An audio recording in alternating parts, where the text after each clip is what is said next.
Parce qu'il a touché ma vie. Il a touché mon fond. Vous savez quoi? Je dis bien, vous êtes 2890. Partagez le live. Mettez dans tous les groupes. J'ai décidé de m'exprimer. Depuis que je suis sur ici, je n'ai jamais mêlé mon mari à quoi que ce soit. J'ai été attaqué, insulté, vilipendé. Mon mari, qu'il a parlé, j'aimerais que vous m'écoutez aujourd'hui là. Partagez. Pour que nul n'ignore. Depuis que j'ai fait le live, je n'ai jamais attaqué la femme de médecin. Par respect. Parce qu'elle ne m'a jamais fait quelque chose. J'estime que s'il doit attaquer, c'est moi. Il ne peut pas aller attaquer mon mari. Je tiens à dire ici que tous les artistes camerounais connaissent mon mari. Ça fait 22 ans que je suis mariée à la même personne. Si je suis baronne devant vous, c'est parce qu'il y a quelqu'un qui a décidé de me rendre baronne. La boîte de nuit que j'ai eue, c'est ce monsieur qui me l'a acheté. Vous comprenez?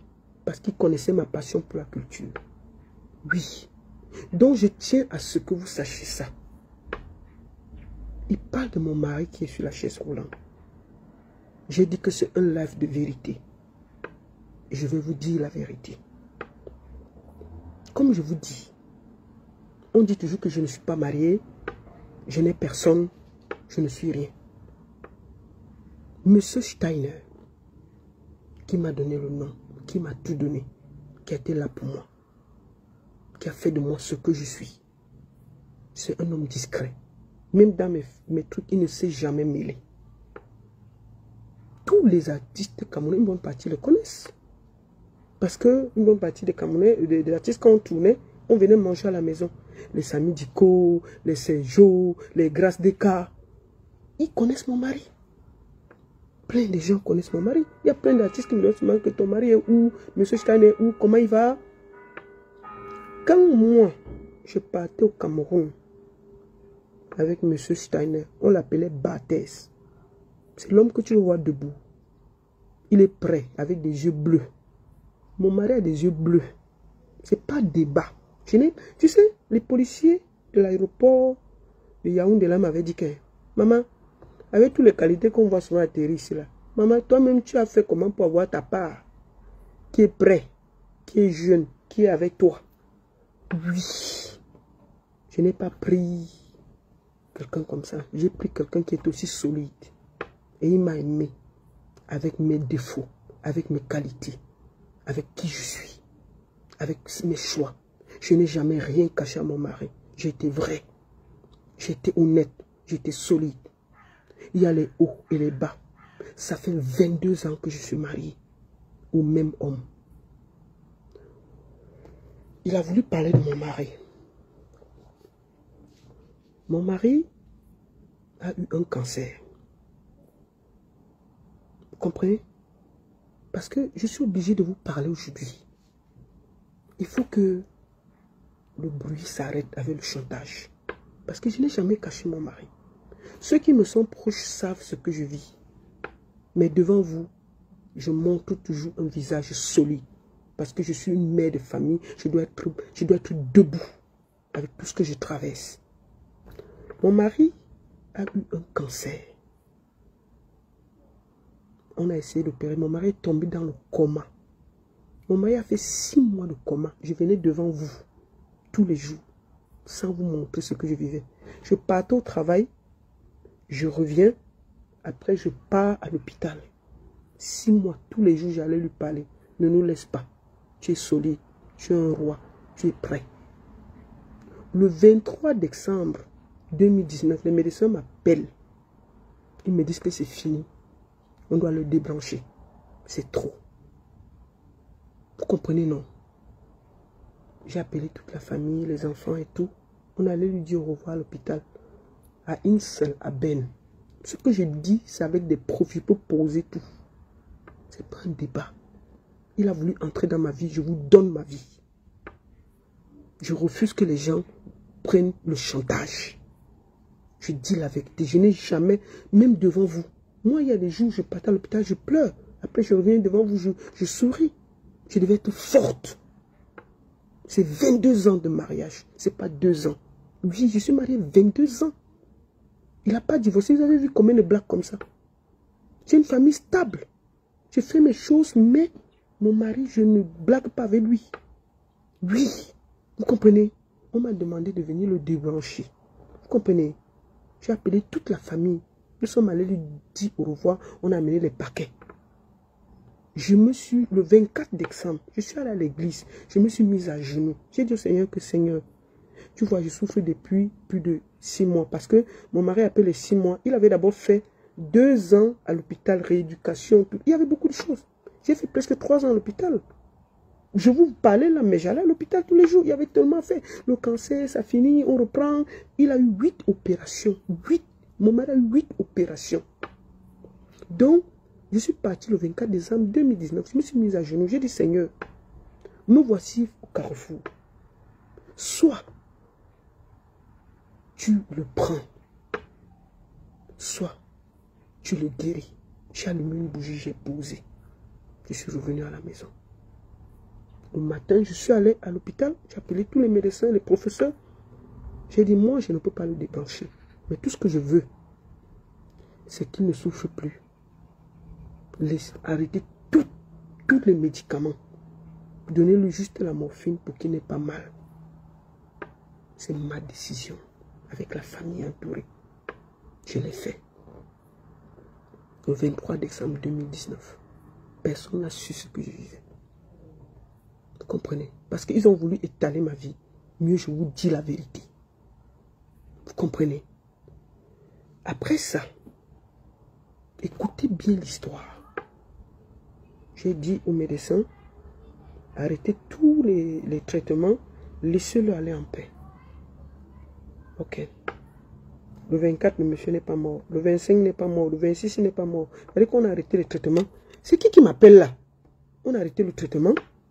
Et tout d'un coup, le gars s'est remis doucement, doucement.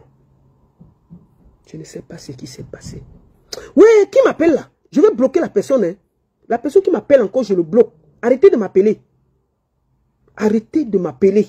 Celui qui m'appelle encore, je le bloque. Arrêtez ça. Celui qui m'appelle encore, je le bloque après le direct. Donc, le monsieur a commencé à se lever doucement, doucement, doucement, doucement. 1 jour, 2 jours, 3 jours. On est sorti. On a commencé le rééducation, tout ça. Je faisais ça devant vous. Je ne vous ai jamais montré ma faiblesse. Mais combien de fois j'ai pleuré? Combien de fois j'ai paniqué? Combien de fois je suis tombé dans les bras des enfants? Mais j'ai toujours montré devant vous la force. Parce que mes larmes, je les coule. Je ne suis pas si forte que vous croyez. Je vis des choses terribles parfois. Mais je me dis, c'est ma vie. Vous comprenez? Oui, c'est ça qu'il s'agit. Ensuite, le monsieur s'est relevé. On est reparti en rééducation. Rééducation. Rééducation. Rééducation, rééducation, rééducation. Oui. Mon mari a été opéré 8 fois. Après, quand il a fini la rééducation, on devait lui mettre au Haïm. On appelle ça le home. Mon mari m'a dit, Loline, si on me met là, je meurs. Je vais revenir à la maison. Vous savez ce que j'ai fait? J'ai réadapté la maison pour le monsieur. Tout est réadapté. C'est-à-dire que... J'ai dit que la personne qui m'appelle encore, je bloque. Arrêtez de m'emmerder. Arrêtez de m'appeler, putain.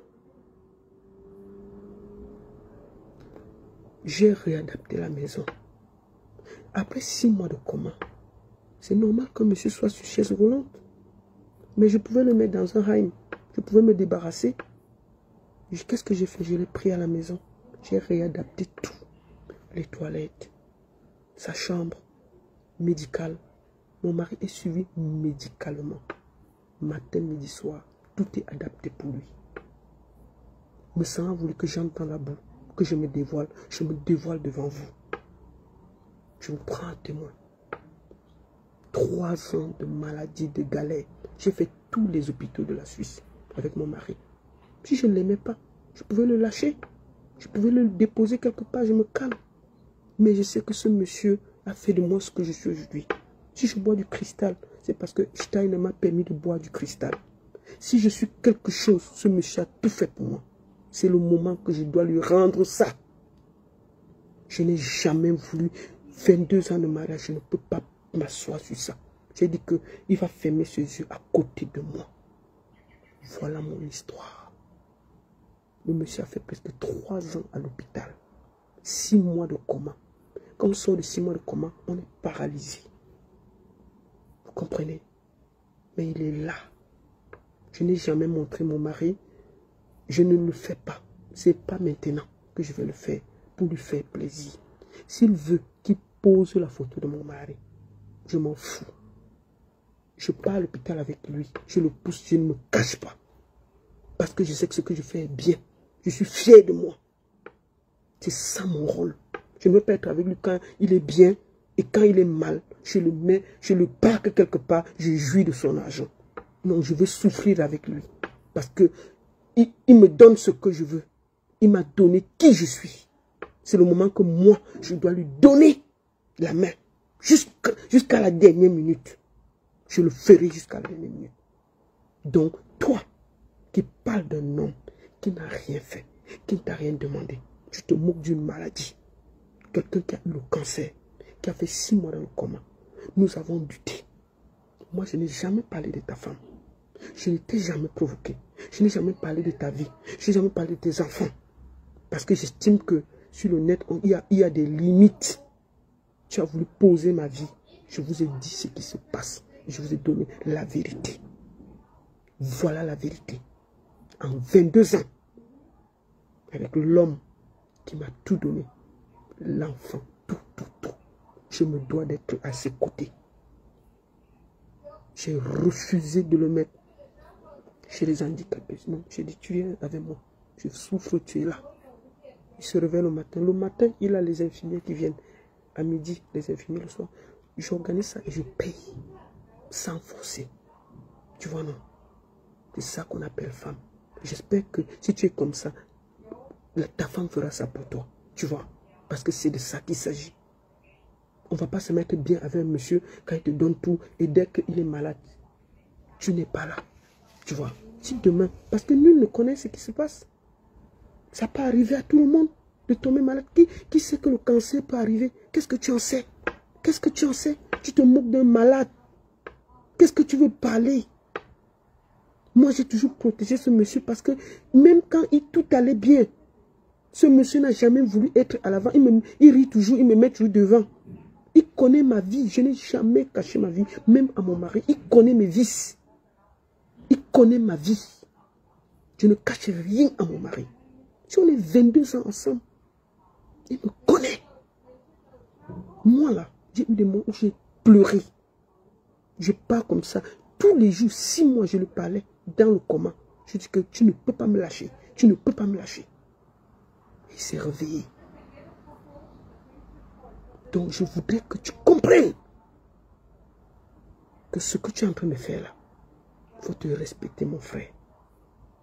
Tu vas à 60 ans. Tu connais le lendemain. Si demain tu tombes malade, tu as un cancer, tu as un truc. N'est-ce pas, ta femme va s'occuper de toi? Même si tu penses que moi j'ai honte de balader mon mari dans les hôpitaux. Moi je le fais avec bonheur. Moi je ne me cache pas. Je ne cache pas mon mari. Oui. Parce que je sais que ce monsieur mérite que je lui donne cet amour qu'il m'a donné. Il m'a donné de l'amour, ce monsieur. Il était là pour moi. C'est pas aujourd'hui que je vais jouer avec ça. Tu as voulu que on étale mon mari. Donc maintenant, moi, je dis la vérité à tout le monde. Combien de femmes africaines peuvent prendre quelqu'un à son état? 2 ans, j'ai fait 3 ans dans les hôpitaux. 3 ans. 3 ans. Le monsieur a eu 8 opérations. Comment 6 mois? J'étais là. Je ne me suis jamais arrêté. C'est toi qui veux parler de mon mari? Respecte-moi. La force que là, je l'ai acquis grâce à mon mari. Parce que j'ai tout vu. J'ai toutes les étapes que j'ai traversées. J'ai vu la mort. J'ai vu les médecins. J'ai vu les professeurs. J'ai fait tous les hôpitaux. Toi, tu ne peux pas me parler. Oui. Mon frère, tu vois. Tu es allé très loin. Tu es allé très loin. Facebook a des limites. Ce monsieur ne t'a jamais rien fait. Il ne te calcule. Même quand tu as insulté mes parties génitales, je ne me suis jamais autant offusqué. Moi, je n'ai jamais insulté ta femme. Hein. Jamais. Je ne la traîne. C'est-à-dire que tes enfants, ta femme, c'est ma limite. Je parle avec toi. C'est toi mon problème. C'est de ça qu'il s'agit. Donc, papa, il faut arrêter ça. Tu vois, non? Il faut que tu te calmes. Je vais mettre le numéro. Je prends